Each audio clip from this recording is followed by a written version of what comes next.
বন্ধুরা, আজকে আমি একটি মাছের রেসিপি নিয়ে হাজির হয়েছি, যেটা হলো তেল কই।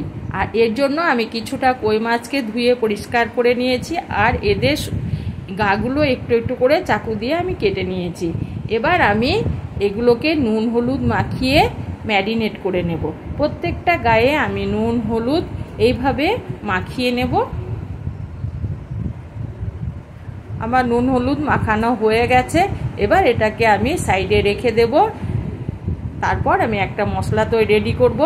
এর জন্য আমি একটা ছোট সাইজের পেঁয়াজ নিয়েছি, আর একটা ছোট সাইজের টমেটো নিয়েছি, আর নিয়েছি দুটো কাঁচা লঙ্কা।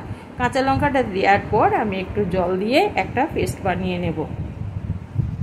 এখানে আমি খুব বেশি মশলার ব্যবহার করব না।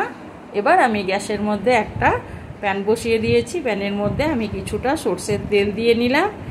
এবার তেলটা গরম হয়ে গেছে। এবার আমি যে মাছগুলোকে ম্যারিনেট করে রেখেছিলাম বা নুন আর হলুদ মাখিয়ে রেখেছিলাম, সেইগুলোকে এক এক করে তেলের মধ্যে ছেড়ে দেব।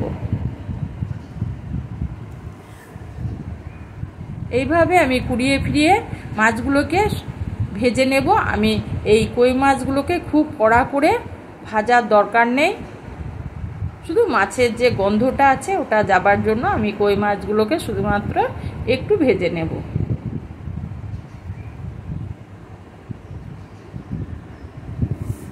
আমার মাছগুলো ভাজা হয়ে গেছে। এবার এই অবস্থায় আমি মাছগুলোকে তেল থেকে এক এক করে উঠিয়ে নেব। এবার আমি এই তেলের মধ্যেই বাদবাকি মাছগুলোকে ভাজবো।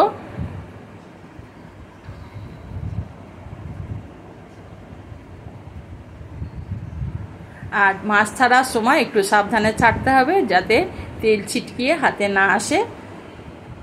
এভাবে আমি সমস্ত মাছগুলোকে তেলের মধ্যে দিয়ে দিলাম। এগুলো আমার ভাজা হয়ে গেছে। এবার এগুলোকে আমি তেল থেকে উঠিয়ে নেব। যেহেতু আমার তেল কই, সেহেতু তেলের পরিমাণটা একটু বেশি লাগবে। সেই জন্য আবারও আমি একটু তেল দিয়ে দিলাম। আর ফোড়ন দেব এখানে একটা কাঁচা লঙ্কা আর হাফ চামচ কালো জিরে। এটা দেওয়ার পর যে আমি পেস্টটা বানিয়ে রেখেছিলাম সেটাকে দিয়ে দিলাম। এবার বেশ কিছুক্ষণ আমি পেঁয়াজটাকে আর টমেটোটাকে কষিয়ে নেব। এই অবস্থায় আমি এবার দিয়ে দেব 1 চামচ আদা বাটা আর হাফ চামচ রসুন বাটা। আদা রসুনটা দেওয়ার পর আমি এটাকেও ভালো করে পেঁয়াজের সঙ্গে কষিয়ে নেব। যতক্ষণ না আদা রসুনের গন্ধ যাচ্ছে ততক্ষণই আমি এইভাবে কষিয়ে নেব। আর এই কষাতে কষাতে আমি আরও কিছু গুঁড়ো মশলার ব্যবহার করব, যেমন স্বাদমতো হলুদের গুঁড়ো আর স্বাদমতো লঙ্কার গুঁড়ো। ঝালটা আপনারা আপনাদের পছন্দ মতো দিয়ে দেবেন। আর দিয়ে দিলাম হাফ চামচ জিরে গুঁড়ো। আমি এখানে ধনে গুঁড়োর ব্যবহার করব না। আর স্বাদমতো লবণটা দেওয়ার পর আমি এগুলোকে ভালো করে অল্প একটু জল দিয়ে ভালো করে কষিয়ে নেব। এইভাবে আমি, আর গ্যাসটাকে আমি মিডিয়ামে দিয়েছি। এভাবে আমি ঘুরিয়ে ফিরিয়ে মশলাটাকে ভালো করে কষিয়ে নেব। আর এবার এটাকে আমি ঢাকা দিয়ে গ্যাসটাকে একটু কমিয়ে দিয়ে কষিয়ে নেব। মিনিট 2 পর আমি ফিরে এলাম।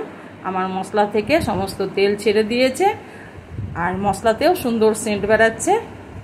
আবারও আমি একটু ভেজে নিলাম।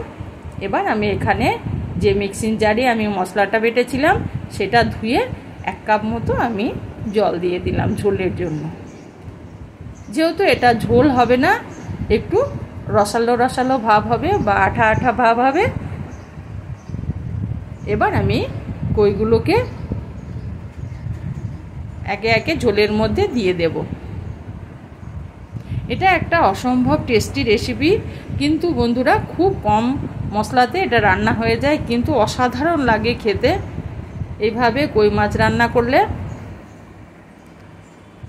এবার আমি ঝোলের সঙ্গে সমস্ত মাছগুলোকে মিশিয়ে দিলাম।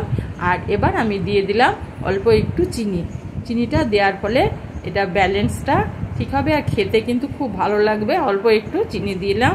আর দিয়ে দেব 2 চিরা কাঁচা লঙ্কা।